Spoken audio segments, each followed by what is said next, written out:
UP के इन कर्मचारियों को होली का तोहफा, योगी सरकार ने जारी किए 6.25 करोड़ रुपए। यूपी सरकार ने रोडवेज के कर्मचारियों को होली का तोहफा दिया है। यूपी परिवहन निगम ने अपने कर्मियों को होली पर बकाया महंगाई भत्ता देने का फैसला किया। मार्च 2023 में बकाया 11% महंगाई भत्ते की 6.25 करोड़ रुपए के करीब की किश्त जारी कर दी गई। ये पैसा 15,000 के करीब रोडवेज कर्मियों के बैंक खाते में जल्द ही पहुंच जाएगा। यूजीसी की कैटेगरी 1 में शामिल हुआ यूपी का ये विश्वविद्यालय, मिली डिस्टेंस कोर्स कराने की इजाजत। उत्तर प्रदेश के छत्रपति शाहूजी महाराज विश्वविद्यालय कानपुर के द्रोणाचार्य सेंटर से घर बैठे छात्र पढ़ाई कर एकलव्य बनेंगे। विश्वविद्यालय पहली बार डिस्टेंस लर्निंग एजुकेशन के तहत स्नातक और परास्नातक की पढ़ाई शुरू करा रहा है। इसमें छात्रों को विश्वविद्यालय कैंपस आना जरूरी नहीं है। वो घर बैठे ऑनलाइन रिकॉर्डेड लेक्चर और पठन पाठन सामग्री से ही पढ़ाई कर सकेगा। इंटरचेंज के रूप में विकसित होगा आगरा कॉलेज स्टेशन। शहर के किसी भी क्षेत्र के लिए कर सकेंगे सफर। उत्तर प्रदेश के आगरा में Uttar Pradesh metro rail corporation का Agra college metro train station interchange के तौर पर विकसित होगा।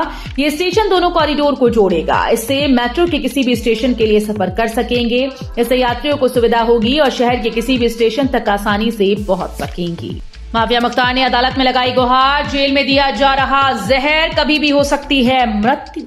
बांदा जेल में बंद माफिया मुख्तार अंसारी ने जेल के खाने में जहर देने के आरोप लगाए। उसने कहा कि इससे पहले उसकी तबीयत काफी गंभीर हो गई है और ऐसा लगता है कि कभी भी मृत्यु हो सकती है। मुख्तार अंसारी ने इसे बड़ा षड्यंत्र बताते हुए अदालत से इलाज करवाने की गुहार लगाई। बृहस्पतिवार को बाराबंकी की एमपी एमएलए कोर्ट में गैंगस्टर मामले की पेशी के दौरान मुख्तार अंसारी के वकील ने उसका प्रार्थना पत्र अदालत को सौंपा। आज 22 से 27 मार्च तक सभी पुलिस कर्मियों की छुट्टियां रद्द, अवकाश पर गए जवानों को बुलाने के आदेश। होली को देखते हुए यूपी के सभी पुलिस कर्मियों की छुट्टियां 27 मार्च तक रद्द कर दी गई। आज 22 मार्च से 27 मार्च तक किसी प्रकार का अवकाश पुलिसकर्मी को नहीं दिया जाएगा। यूपी डीजीपी प्रशांत कुमार ने इस संबंध में आदेश जारी कर दिए गए हैं। इस आदेश को सभी पुलिस कमिश्नरों और जिले के कप्तानों को भेज दिया गया। आदेश में साफ साफ कहा गया है कि इन दिनों जो पुलिसकर्मी अवकाश पर हैं, उन्हें तत्काल प्रभाव से वापस बुलाया जाए। अब 4 साल में पूरा होगा ग्रेजुएशन।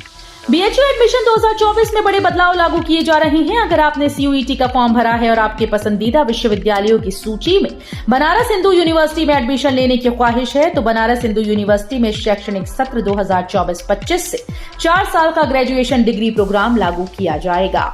इसमें 2 तरह के स्नातक कार्यक्रम शामिल होंगे, ऑनर्स और honours with research. Yamuna expressway से अप्रैल तक जुड़ेगा जेवर एयरपोर्ट। यमुना अथॉरिटी एरिया के जेवर में नोएडा इंटरनेशनल एयरपोर्ट का काम तेजी से चल रहा है। Tata project terminal building, ATC और रनवे का निर्माण कर रहा है। अधिकारियों के मुताबिक एयरपोर्ट पर नेविगेशन और सर्विलांस उपकरण लगने शुरू हो गए। अब यमुना एक्सप्रेसवे से जेवर एयरपोर्ट अप्रैल तक जुड़ जाएगा। मीडिया रिपोर्ट्स के मुताबिक हाल ही में हुई नोएडा इंटरनेशनल एयरपोर्ट लिमिटेड की बैठक में सभी एजेंसी से समन्वय बनाकर समय से काम पूरा करने के निर्देश दिए गए। होली के दिन आगरा मेट्रो की टाइमिंग में हुआ बदलाव, दोपहर 2:30 बजे तक बंद रहेगी सेवा। आगरा मेट्रो ने होली के त्योहारों पर गाड़ियों की टाइमिंग में बदलाव किया। होली के दिन यानी सोमवार को मेट्रो सेवा दोपहर 2:30 बजे शुरू होगी। ये फैसला इसलिए लिया गया ताकि मेट्रो कर्मचारी और लोग होली का पर्व मना सकें। आगरा मेट्रो के द्वारा जारी की गई विज्ञप्ति के अनुसार होली के त्योहार के अवसर पर यानी 25 मार्च 2024 को मेट्रो ट्रेन सेवाएं दोपहर 2:30 बजे से रात 10 बजे तक उपलब्ध होंगी। अखिलेश को एक और बड़ा झटका, सपा छोड़कर बसपा में शामिल हुए इस नेता को मायावती ने दिया टिकट। समाजवादी पार्टी छोड़कर बहुजन समाज पार्टी में शामिल होने वाले आंवला नगर पालिका परिषद के चेयरमैन सैयद आबिद अली को आंवला लोकसभा का प्रत्याशी घोषित किया गया।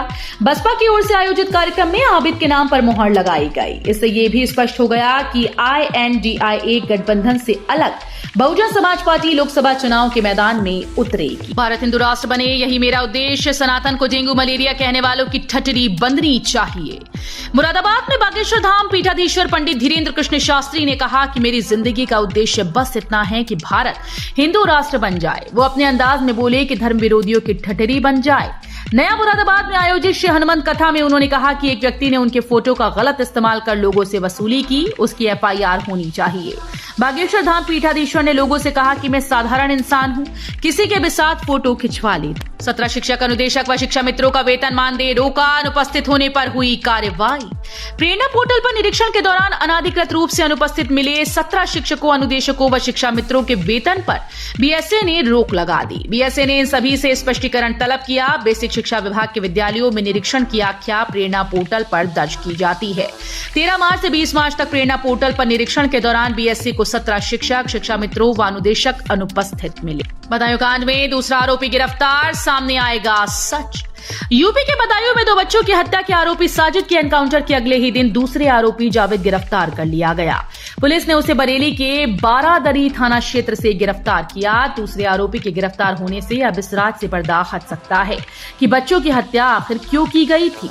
जांच पड़ताल के बाद भी पुलिस अब तक नहीं जान सकी कि बच्चों की हत्या क्यों की गई। पीएचयू में इस सत्र से एनईपी 2020 लागू, शोध के साथ स्नातक ऑनर्स कोर्स को मंजूरी।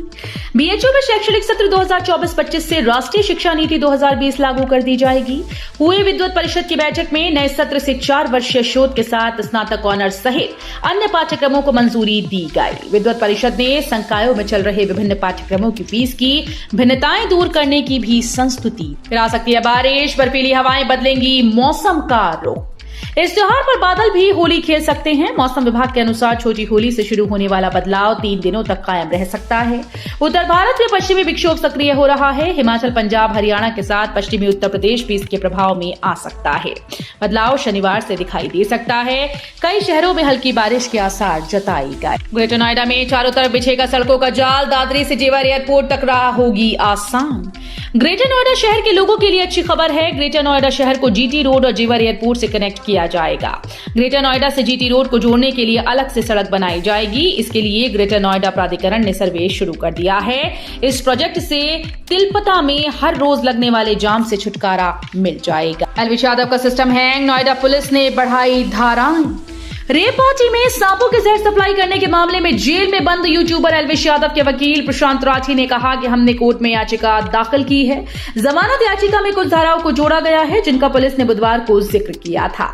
पुलिस ने कुछ अन्य धाराओं को जोड़ा है जो पहले याचिका में नहीं थी। उन्होंने बाद में इन्हें जोड़ा। आज इस मामले में कोर्ट में सुनवाई होगी। सीएपीएफ की 11 लाख जवानों की पेंशन पर बड़ा अपडेट, इन्हें मिलेगी पुरानी पेंशन। पुरानी पेंशन बहाली का इंतजार कर रहे केंद्रीय अर्धसैनिक बल सीएपीएफ के 11 लाख जवानों अफसरों के लिए बड़ा अपडेट है। इन बलों के कुछ जवानों और अधिकारियों को एनपीएस से बाहर निकालकर उन्हें ओपीएस में शामिल किया जाएगा। केंद्र सरकार भी इसके लिए राजी है। दूसरा मामला बाकी बचे जवानों का है। इसमें 10 लाख से अधिक जवान व अधिकारी शामिल हैं। कचनार के फूलों से बने गुलाल से होली खेलेंगे रामलला, वैज्ञानिकों ने तैयार किया खास गुलाल। अवधपुरी के भव्य दिव्य नव्य अयोध्या राम मंदिर में विराज रहे श्री राम लला इस बार कचनार के फूलों से बने गुलाल से होली खेलेंगे। विरासत को सम्मान देने के भाव के साथ सीएसआईआर एनबीआरआई के वैज्ञानिकों ने कचनार के फूलों से बने गुलाल को खास तौर पर तैयार किया। यही नहीं, वैज्ञानिकों ने गोरखनाथ मंदिर गोरखपुर के चढ़ाए हुए फूलों से भी एक हर्बल गुलाल तैयार किया है। कांग्रेस ने 10 सीटों पर उतारे प्रत्याशी, पीएम मोदी को टक्कर देंगे अजय।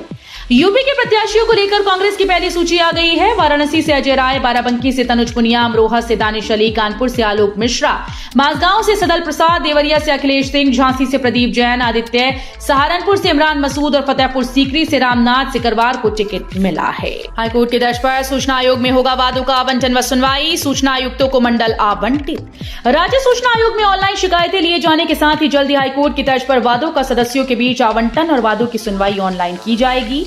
नई टीम के काम संभालने के साथ ही इस दिशा में प्रक्रिया तेज हो गई। वहीं पुराने वादों के निस्तारण के लिए सूचना आयुक्तों के बीच में काम के बंटवारे का संशोधित आदेश जारी कर दिया गया है। शिवपाल ने कहा, भाजपा संविधान खत्म करने की कर रही कोशिश, जनता से साथ देने की अपील। बदायूं लोकसभा क्षेत्र से सपा प्रत्याशी व पूर्व कैबिनेट मंत्री शिवपाल सिंह यादव ने बृहस्पतिवार को केवलपुर, तिपेड़ा, रानीगंज, सिकंदरपुर खागी, चमरपुरा, दुपट्टा खुर्द, चाऊपुर डांडा आदि गांव में नुक्कड़ सभाएं की। इस दौरान शिवपाल सिंह यादव भाजपा सरकार पर हमलावर रहे। शिवपाल सिंह यादव ने प्रशासन पर भी जनता का शोषण करने का आरोप लगाया। रविवार 31 मार्च को भी खुले रहेंगे बैंक, आरबीआई ने जारी किए निर्देश। 31 मार्च रविवार का दिन है, लेकिन इस दिन भी देश में बैंकों की शाखाएं खुली रहेंगी। भारतीय रिजर्व बैंक ने बैंकों को 31 मार्च को सरकारी कामकाज के लिए शाखाएं खोलने का निर्देश दिया। बता दें कि 31 मार्च चालू वित्त वर्ष का अंतिम दिन है। इस बार भी होली पर फंसा भद्रा का पेच, 25 नहीं 26 मार्च को खेला जाएगा रंग। होली पर लगातार दूसरे साल भद्रा का पेच फंस गया है। ऐसे में होली खेलने के लिए संशय हो गया है। यूपी के सभी जिलों में अभी तक 25 मार्च सोमवार को होली होगी, लेकिन सीएम योगी के जिले गोरखपुर में होली 25 की जगह 26 को खेली जाएगी। गोरखनाथ मंदिर के प्रधान पुजारी योगी कमलनाथ ने गुरुवार को इस बारे में स्थिति साफ कर दी। पिछले साल भी इसी तरह से होलिका दहन को लेकर पेच फंस गया था। पीएम मोदी के विकसित भारत मैसेज पर चुनाव आयोग सख्त, आईटी मंत्रालय को दिया ये आदेश। केंद्र सरकार के द्वारा आम लोगों को भेजे जा रहे विकसित भारत टाइटल वाले व्हाट्सएप संदेश पर चुनाव आयोग ने सख्ती दिखाई। चुनाव आयोग ने इलेक्ट्रॉनिक्स और सूचना प्रौद्योगिकी मंत्रालय को इसको लेकर एक नोटिस तक जारी कर दिया। दरअसल आयोग ने व्हाट्सएप पर विकसित भारत मैसेज की डिलीवरी तुरंत रोकने का निर्देश दिया। मामले पर मंत्रालय से अनुपालन रिपोर्ट तत्काल मांगी गई। आयोग को कई शिकायतें मिली थी कि आम चुनाव 2024 की घोषणा और आदर्श आचार संहिता लागू होने के बावजूद नागरिकों को फोन पर ऐसे संदेश अभी भी भेजे जा रहे हैं। एमएस धोनी ने कमान छोड़ी, ऋतुराज गायकवाड़ बने सीएसके के कैप्टन। आईपीएल का पहला मैच आज। चेन्नई सुपर किंग्स ने इंडियन प्रीमियर लीग की शुरुआत से एक दिन पहले कप्तान बदलने की घोषणा की। टीम को 5 बार चैंपियन बना चुके महेंद्र सिंह धोनी ने कप्तानी छोड़ने का फैसला किया। उनकी जगह 27 साल के युवा बल्लेबाज ऋतुराज गायकवाड़ टीम की कमान संभालेंगे। वे फ्रेंचाइजी के चौथे कप्तान बने।